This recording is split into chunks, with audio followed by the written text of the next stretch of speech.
मान जना राजा रात में तोहे चुम्मा दे। उतराती का बात राती में कयल जाई। राजा हो धूप ह बड़ी तेज ना सहल जाई। तत तोहरे खाती कूलर एसी लगवा दी का। राजा हो नमकीन स्प्राइट भी मंगा दीना।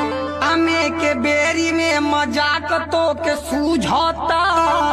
देखा न ओठ भी गर्मी से राजा सूखता। पता न कौन काल में हमार बियाह भयल।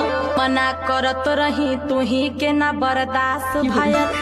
वही के ताना रोज रोज मारली हमके। अभी कुछ न खर्चा भी कराई बुझम की। हाँ तो एक दिन चढ़ल नशा तोहार उतर जाई। जे तोरे लागी नाही लूह जानी होखा परेशान।